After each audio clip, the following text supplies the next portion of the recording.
Hey friends, Ricky here. Just wanted to announce January 19th, we are going into our first card show in Torrance. We're gonna be carrying in a bunch of stuff here. Look at this Jar Jar Binks. We got this Pikachu 9.5. It's a 10. It's a 10. Is this what you've been doing, Richard? Dude, what are you doing here? Is this what you've been doing? Playing with your Pikachus? Learning to do magic tricks? Yeah, this is my side business. What is this? Wait, hold on a second. What's Lord of the Rings? What is this? You don't know about that? Dude, why didn't you tell me you could do Lord of the Rings? All right, so clearly the objective here is to win, and you start with your army. You gotta be someone. Yeah, you can be whoever you want to be. Don't try and sweet talk me! New Year's special. I have been calling you and texting you for weeks. What have you been doing? I didn't get anything, dude. What are you talking about? What does that say? That says Ricky's Smokehouse and Barbecue. I don't know how, but this is still your fault. I don't know if I can do this anymore, Ricky. I walked from Colorado all the way to beautiful downtown Long Beach looking for you. I'm tired, Ricky. I don't know if I want to do the show anymore. I don't even know if I want to smell meat cooking anymore. All right, dude, we'll just do it here. It's all good. I got some things. No, I don't want to. Do you want to just check out the kitchen? No, I don't want to. I'm tired. The show's not doing that great, if I'm being honest. We got this, man. Let me just show you what's in the kitchen. It's New Year's Eve. We still have time. All right? Okay. All right, okay. Take a look at the kitchen. We'll see what we got. Let's go. Always love a good kitchen.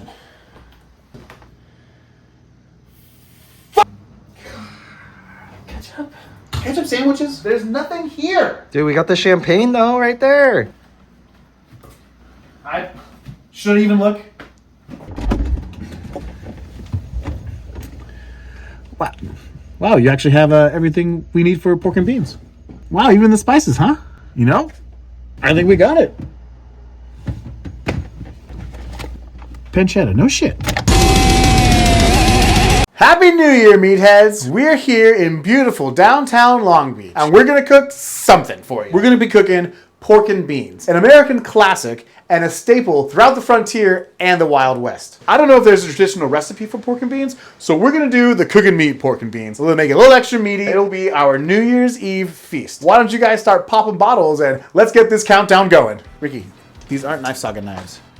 I mean, I guess this will work. Is there even a sharpener in the block? Do it the old-fashioned way. First thing we're gonna do is start getting pan hot. For pork and beans, it is a pretty simple dish. Most people make it in a crock pot, I feel like. But we're gonna do it in that pan so we can saute it up a little bit. We are going to put some celery, onion, and garlic in there with some pancetta. Saute that all up, then kind of build a base of seasonings, tomato paste, some Worcestershire, some mustard, throw some pork, kind of slow cook it down to like it's nice and tender, and then we will have ourselves a little New Year's feast. I gotta be honest, meatheads.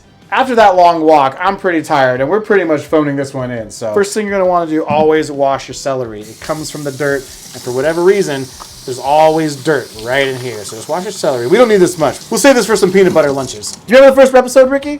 Filet mignon, tenderloin steak. The start of something special, I thought. You know, when we first thought this, I thought we would be doing a little better, but hey man, I guess that's just how life is nowadays. You can't just break into the cooking influencer scene on day one, huh? And a plastic cutting board, huh, Ricky? We're gonna dice this up real fast. If these were knife saga knives, we probably would be done already. But I guess this will work, And while we dice, we can take a look back at some of our favorite cooking meat moments of 2024. My favorite episode, obviously, is Pighead, because that episode, I think, got down to the real raw nature of cooking professionally and cooking in kitchens and exploring new foods. Not a lot of people eat pig heads, but we sure did, or what was left of it. You know what, I don't know if people put celery in their pork and beans usually, but I love the taste of celery in these kind of like stewy, beany dishes. So whenever I do like barbecue baked beans or like charo beans or something like that, I usually end up putting celery in it because I just love that. I just love the flavor. Wow, most challenging episode of 2024, huh? I think, if I'm being honest, I think it was the rabbit episode. Even though it was kind of a slow cook, staying up all through the freezing night of the Colorado winter to check on that rabbit was beyond tough.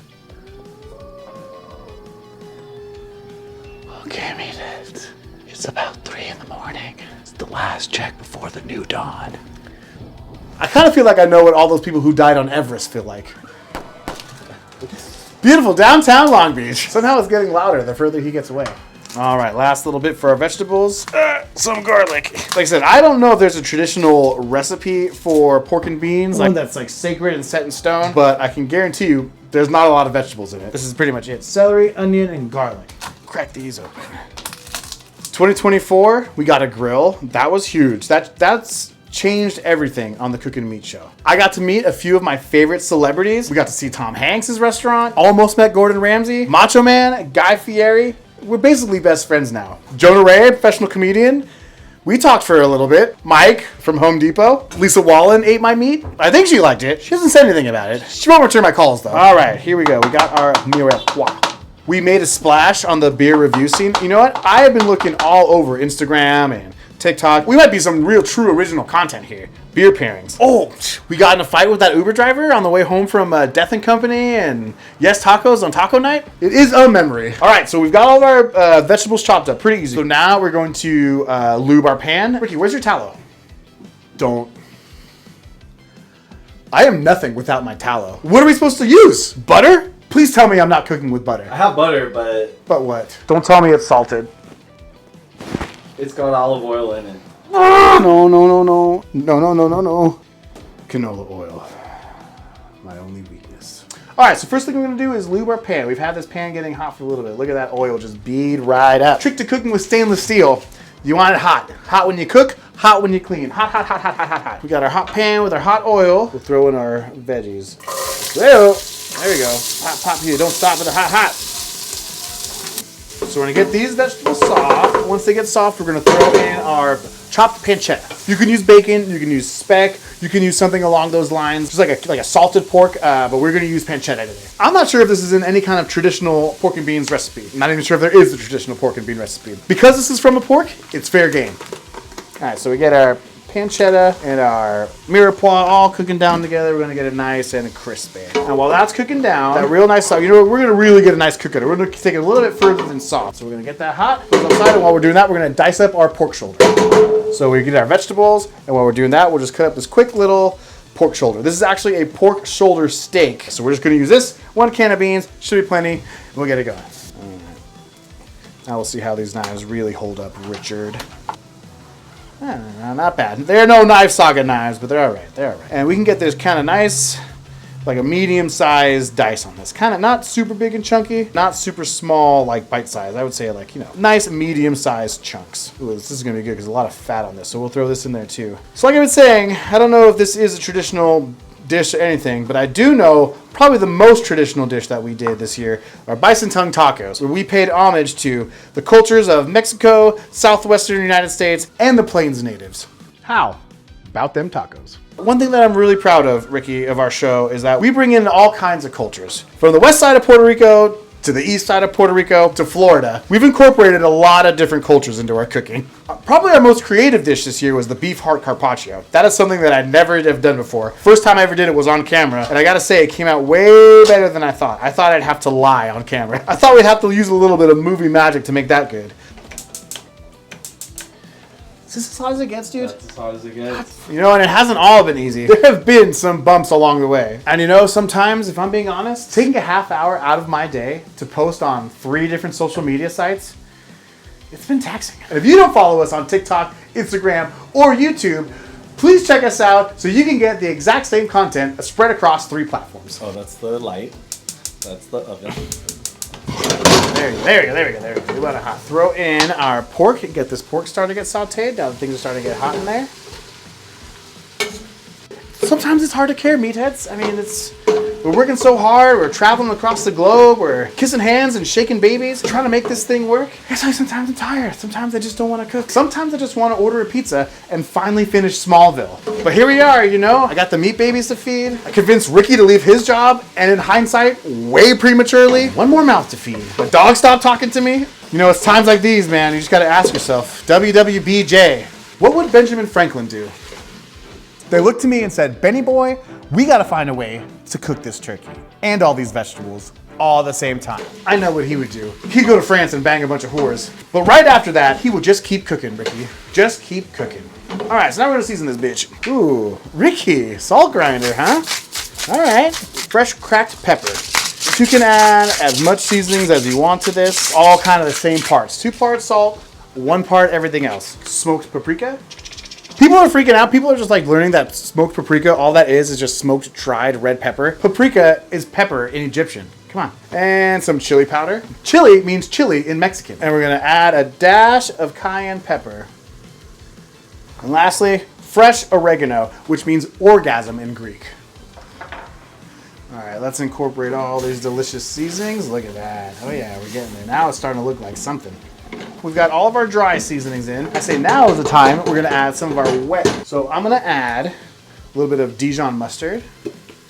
I'm gonna add a wee bit of tomato paste, like a nice little chunk. Just moving, keep it moving. You know what, Ricky? We'll even add a little bit of your ketchup. Just for shits and giggles. Now that is starting to smell American. Vinegar is gonna add some acidity without adding a ton of flavor, as long as you don't add too much of it. And that really is what we're doing, is balancing all this flavor out. And then last but not least, a little bit of Worcestershire sauce. All right, look at that. Ooh, that looks delicious. All right, so we're gonna give that a little taste. That tastes pretty dang good.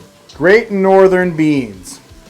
All right, now, get all this stuff incorporated. The thing now is that this meat, although it is cooked, it is not gonna be tender. We're gonna bring this to a boil, and we're gonna turn the heat down and let it slow cook for a while and get it tender. If you do that with just the ingredients right now, it is gonna burn really fast. What we need to do, because it's already so thick, is we need to add some water, because the water will reduce and it will help things like not burn at all, and we can still kind of cook it for longer. And don't really worry about the water taking away from any of the seasonings. Like, you're not gonna water it down, because that water is gonna evaporate as it slow cooks. We'll just use like a magic bullet's worth of water to pour on top. Right? So look, now it's soupy. All that thick kind of broth that we made, that thick kind of goop is the base of it. The water is gonna help kind of incorporate it out. We're gonna bring it to a boil. We still haven't even lost that much flavor with all that water, but it's gonna reduce down. We really just don't want this to burn. So that's really all you're doing, is adding the water to make it more liquid. It's a great time to taste things. See what we need. I think I'm gonna add a little more salt and a little more Worcestershire, because it needs to have a little more salt, because remember, salt doesn't just make things salty, it brings out the flavor of all the other seasonings that we throw in there. I can guarantee you, if you did the same recipe, threw in a shit ton of seasonings and didn't throw any salt, you'd be like, man, this tastes a little bland. I can't believe it. I threw in all those seasonings. Maybe you've done that before at home when you're like, man, I threw in so much fucking chili powder. Why doesn't it taste so bland? It's because you didn't add enough salt. The salt brings out all those flavors. If you've ever had a can of pork and beans, not a lot of fresh herbs or vegetables or greens in there. It really lives up to its name and literally is just pork and beans. We're not gonna add a lot of fresh herbs to this. It's New Year's Eve. It's been a long year. A lot of animals have had to die at our hand for this show. So we're just phoning it in on this one. A good old pot of pork and beans, huh? Already starting to thicken up because all the water is evaporating. So it's gonna thicken up on its own real nice. Oh yeah, that's it. That's it. So we'll let that reduce for maybe an hour or two, and while we're doing that, I say we get this party started. Well, it is New Year's Eve. There's only one thing left to do while we wait for our pork and beans, huh? Time to start popping bottles. I don't know where the cork went, so it looks like we're drinking this whole thing, buddy. A scraper? Nature's water. Cheers, brother. It's many more meats. What the fuck is this? When I look back at 2024 and I think about all that we accomplished together, it fills me with a sense of pride and accomplishment that's really hard to explain. I do wish I would have talked to somebody in finances before I started this. All these kids just make it seem like the internet is a gold mine. They don't tell you how hard you gotta mine for it though. They don't tell you how much ass you gotta eat to get to the top. And boy, are we eating. Honestly, I'm not a young chef anymore. I don't know how much longer we could keep this up realistically. Dude, look what you were able to do here in this kitchen. Well, I mean, the magic of cooking is you don't need fancy stuff. You don't need all the gadgets and gizmos aplenty. All you need is a little bit of space, some good ingredients, some knife socket knives, and a little bit of love. And you can cook just about anything anywhere. You know what, Ricky, you're right. We did do a lot with just a little bit here, and I am proud of some of the things we've done. You know what? That deserves just another celebratory drink. Reflection is hard sometimes. It is hard. You know, it takes a lot to be successful in this world. There are some sacrifices. There's a great quote from Tom Brady that I always say to myself, and it's, I mean, you can apply, he talks about football, but you can apply it to life. And it's, to beat me at football, you have to give up your life, because I've given up mine for football. And I think about that, and I've tried to apply that to the show. I think it's paying off. I haven't seen my kids in months, and we live in the same house. It's getting much harder to avoid them, which is why I had to leave my shoes at home and throw off the scent. Sometimes I ask myself at night if I really had to finger bang that pig's head. Get this meat pocket pretty good. You really want to just stuff it. I mean, just in there.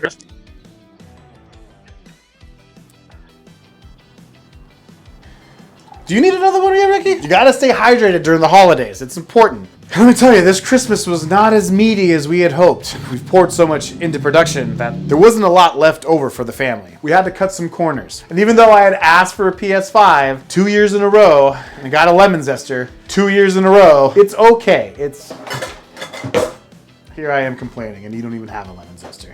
We did bring the holiday cheer, though. I mean, to all the meatheads around the world, we made some classic holiday magic. I mean, Benjamin Franklin, from beyond the grave, making his return to this dimension and giving us the true story of Thanksgiving. I mean, we broke ground. And the Christmas special. I mean, I don't want to brag, but you could throw that up there. Christmas Story, Christmas Vacation, Cook and Meat Christmas Special, Passion of the Christ, Die Hard, and Elf. All the classics. I don't mean to brag, but my mom said they were pretty good. And I mean, we've taken my life to the next level. I mean, I'm practically a celebrity now. Shooting in exotic locations, tasting fine food and drink, tasting beers all across the Denver metro area. It's like I'm living a dream sometimes, you know? It is, I shouldn't be so down, you know what I mean? It's been a great year. It has been a year to remember. Guy Fieri rescued me from that island, but getting to that island,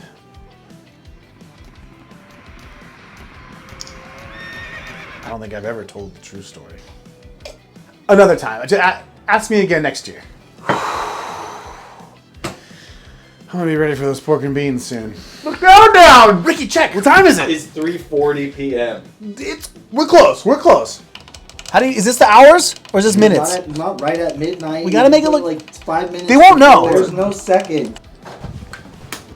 Well, meatheads, in these last moments of 2024, after much reflection, I just gotta say thank you for all the love, all the support, and the meat will go on. And the meat goes on! So here's to the new year, here's to many more meats, and most importantly, here's to you. 10, 9, 8, 7, 6, 5, 4, 3, 2, 1! Happy New Year! Woo! It's been said on New Year's Day you're supposed to eat black-eyed peas or to drink a black guy's pee. Can't remember. Maybe the new tradition is a nice warm bowl of pork and beans on New Year's Eve. God bless America. You know, I kind of just half-assed this bowl of pork and beans, but I think we fucking nailed it. This smells delicious. And for you and for me, we only need one more thing to finish this year. And last but not least, gotta have a little bread with your soup. This is how the cavemen ate it. Oh my god, that is so fucking good. I don't know how we did that on a whim in a kitchen that basically has nothing in it. How do you live like this, Ricky? What is this, a Comfort Inn? Continental breakfast? Well, meatheads, that is it. Have a very happy new year, get home safe, and we'll see you for a very meaty 2025. Good night, everybody. You have spoons, right? Let old frustrations be forgot and never brought to mind.